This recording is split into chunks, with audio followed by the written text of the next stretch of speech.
Hello friends, আমি দেবজ্যোতি। তো আজকে আমার সাথে আছে অরিত্র এবং আমরা আজকের আলোচনাটা শুরু করার আগে বলে দিই, শ্রীমান ভার্সেস শ্রীমতী যেটা আপকামিং সিনেমা, মিঠুন চক্রবর্তী এবং Aritra as a screen writer আছে, সেটা কিন্তু টিজার ড্রপ করা হয়েছে। টিজারটা আমি কমেন্ট বক্সে দিয়ে দেবো, আপনারা প্রত্যেকে গিয়ে কিন্তু চেক করুন এবং চেক করার পরে আপনারা আপনাদের মতামত জানান এবং পারলে শেয়ার করুন এবং that is out of the way. তো অরিত্র, আসো, কেমন বলো? এই তো চলছে।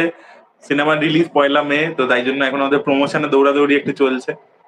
তো এই আর কি সব। হ্যাঁ, তো আমরা অন্য আলোচনায় ঢোকার আগে, অরিত্র, আজকে আমরা একটা খুবই খারাপ নিউজ পেলাম। সেটা হচ্ছে মনোজ কুমার, বর্ষিয়ান অভিনেতা, ভেটেরান অ্যাক্টর, তিনি আজকে আমাদের ছেড়ে চলে গেছেন। তো মনোজ কুমার খুবই একজন স্টলওয়ার্ড, সিক্সটিজ এর, সেভেন্টিজ এর, মানে অমিতাভ। আমরা সমস্যাটা হয়ে গেছে, আমরা এখন যখন হিস্ট্রিটা দেখি বলিউডের, সেটা বেশ প্রচন্ড পরিমাণে বচ্চন সেন্ট্রিক একটা হিস্ট্রি। 1970s এর পর থেকে অমিতাভ বচ্চন ডমিনেট করা শুরু করছে, আমরা ওই জায়গাটা থেকে কাইন্ড অফ বেশি মনে রাখি। বাট ফিফটিজ বা সিক্সটিজ এ মনোজ কুমার কিন্তু বিশাল বড় একজন স্টার ছিলেন।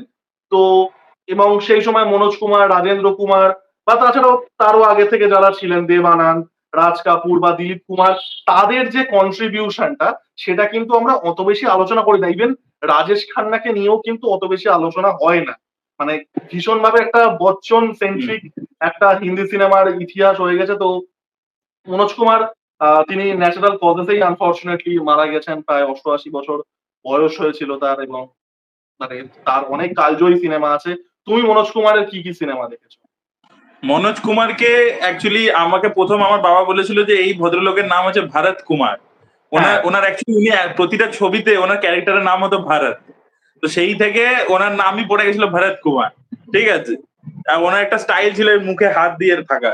ঠিক আছে। ওটা তো তো ওম শান্তি ওমের সময় একটু ওম শান্তি কন্ট্রোভার্সিও ওমে একটা হয়েছে। ট্রিবিউটও দেওয়া হয়েছিল ওরকম টাইপের। তো ওরকম আর কি থাকতেন তো ভারত কুমার। এবং তখনকার দিনে যেরকম একটা স্টাইলের অ্যাক্টিং হতো আস্তে আস্তে কথা বলে, মানে তখনকার দিনে না ন্যাচারাল অ্যাক্টিংটা ছিল না, প্রত্যেকটা অ্যাক্টরের একটা নিজস্ব স্টাইল অফ অ্যাক্টিং ছিল। তো মনোজ কুমারেরও একটা ডিস্টিং স্টাইল ছিল এবং ওনার ছবির সাবজেক্টও খুব ডিস্টিং ছিল। উনি দেশাত্মবোধক ব্যাপারে হুম। টপিকের উপরেই ছবি করতেন। তো আমার দেখো ওনার দেখা ছবি আছে রোটি কাপড়া और मकान, আগেন ওতে অমিতাভ বচ্চন রয়েছে। ঠিক আছে, ওটার একটা সিন এখনো খুব ভাইরাল হয় যেখানে অমিতাভ বচ্চন বলছে আমি ডিগ্রিটা নিয়ে করবোটা কি, হুম, হুম, ডিগ্রি হুম, হুম। পেয়েছি যে আমি ডিগ্রি পেয়ে চাকরি করবো কি, এই সিনটা দেখবে প্রচন্ড ভাইরাল হয়, এটা তখনকার দিনের সিন। তো রোটি কাপড়া और मकान প্রচন্ড সোশ্যালি রেলিভেন্ট একটা বিষয়ে কথা বলে। তারপরে পুরা পশ্চিম বলে একটা ছবি আছে, আপনারা নিশ্চয়ই নমস্তে লন্ডন ছবিটা দেখেছেন অক্ষয় কুমারের। নমস্তে লন্ডন যে মেসেজটা দিচ্ছে সেই মেসেজটাই পুরা পশ্চিম বহু বছর আগে দিয়েছে। ঠিক আছে, যে মানে আমরাও ওদের থেকে কম নই কোনোভাবে। এবং নমস্তে লন্ডনে কোথাও গিয়ে পুরো পশ্চিমের একটা রেফারেন্সও আছে, আর অক্ষয় কুমার ওখানে বলে যে আমি পুরো পশ্চিমের ডিভিডি পাঠিয়ে দেবো আর কি, বাকিটা আপনারা ও ওখানে দেখে আচ্ছা নেবেন। আচ্ছা, এটা আমার মনে ছিল না, ওটা হ্যাঁ, আমার মনে। মানে বিকজ ওই যে সিনটা আছে, ওই যে পার্টির একটা সিন আছে না, অক্ষয় কুমার নিজের দেশের ব্যাপারে বলে, হুম, হুম। যেটা পরে এখানে পড়ান যায় জলিয়ারে কপি করেছিল, যে নমস্কার আমরা সবাইকে প্রথমে দেখা হলে নমস্কার বলি। একটা দেখবে স্পিচ ছিল, ওটা বেসিক্যালি মনোজ কুমারের পুরো পশ্চিম থেকেই নেওয়া আর কি, ওখান থেকে হুম। ইন্সপিরেশন হিসেবে এসছে আর কি। তো এই পুরো পশ্চিম দেখেছিলাম, রোটি কাপড়া और मकान দেখেছিলাম। ক্রান্তি আমার সব থেকে পছন্দ মনোজ কুমারের ছবি হচ্ছে Kranti, and that is because Salim Javed ওটা স্ক্রিপ্ট লিখেছিল। বাট এটা নিয়েও একটা কন্ট্রোভার্সি রয়েছে। মনোজ কুমার নিজে ইন্টারভিউতে বলেছিলেন যে ওই স্ক্রিপ্টটা অ্যাকচুয়ালি আমিই লিখেছি, সালিম জাভেদ খালি টাইপ করেছে। এরকম একটা কন্ট্রোভার্সি হয়েছিল। না, মানে ওই উনি সিনেমাটা বলেছিলেন যে কিন্তু ডাইরেকশন মনোজ কুমারই দিয়েছিলেন। মনোজ কুমার নিজে ডাইরেকশন দিয়েছিলেন, দিলীপ কুমার ছিল, হেমা মালিনী ছিল, শত্রুঘ্ন সিনহা হুম। ছিল।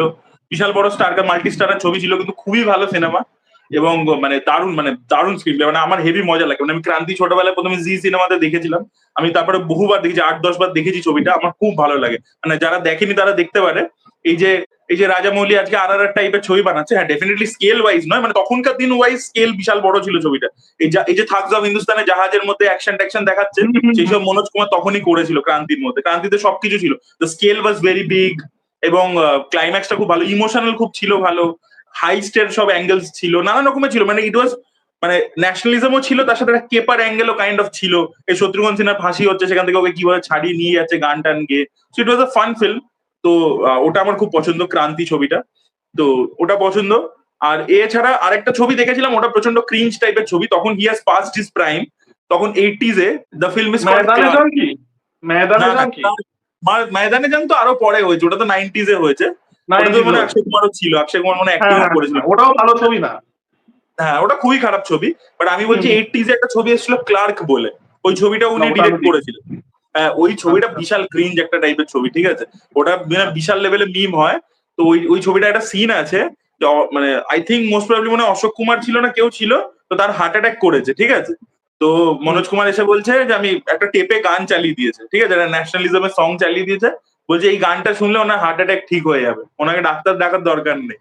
এবার ও গানটা চলছে আর ও দেখছে ঘরের মধ্যে সব ভগৎ সিং, নেতাজি এদের সব ছবি রয়েছে, সেই আচ্ছা, ছবিগুলো মানে দেখছে। সাতটামে বা জায়গাটা একটু ওখান থেকেই কপি করেছিল ওই বুক চিরে তিরঙ্গা দেখা। তাহলে তাহলে তো ওটা অরিজিনটা পাওয়া গেল না। এই সিনেমাটা সম্পর্কে আমি জানতাম না। আর তো অরিত্র যেটা বললো, আমি আর একটা সিনেমার কথা বলবো, সেটা হচ্ছে উপকার বলে, যেটাতে মনোজ কুমার সোলজারও ছিলেন। খুবই খুবই ফেমাস সিনেমা, খুবই সাকসেসফুল। ওটাতে প্রাণ হয়েছিল হচ্ছে একজন কৃষক। তো এখানে আমরা যে জয় জওয়ান জয় কিষান বলি না, জয় কিষান, হ্যাঁ। ওই, হ্যাঁ, ওই সেন্টিমেন্টটাকে এমবডি করেছিল। তো হ্যাঁ, আমরা এখন এই যে ন্যাশনালিস্টিক সিনেমার যে ডিসকোর্সটা শুরু হয়েছে, অক্ষয় কুমার প্রচুর করেছে, জন আব্রাহাম পরপর করেছে, সেটা কিন্তু প্রথম করেছিলেন মনোজ কুমারই। এই যে মানে এই যে আমি ভারতীয়, এই জিনিসটাকে সেলিব্রেট করা, এবং তখন অবভিয়াসলি জিঙ্গোইজম এই টার্ম গুলো আসেনি, বা মানে আমরা মানে there was not a counter narrative to it. এবং তিনি কিন্তু এই জিনিসটা করতেন, এই প্যাট্রিয়টিক সিনেমার যে ফ্লেভারটা, খুবই ভালো ভালো সিনেমা আছে তার, উপকার হোক, পুরা পশ্চিম হোক, এখন হয়তো দেখলে ডেটেড মনে হতে পারে, বাট দেওয়ার লাইক ম্যাস মাইলস্টোন সিনেমা সেই সময়কার হিসাবে। তো আমাদের ছেলে চলে গেলেন মনোজ কুমার।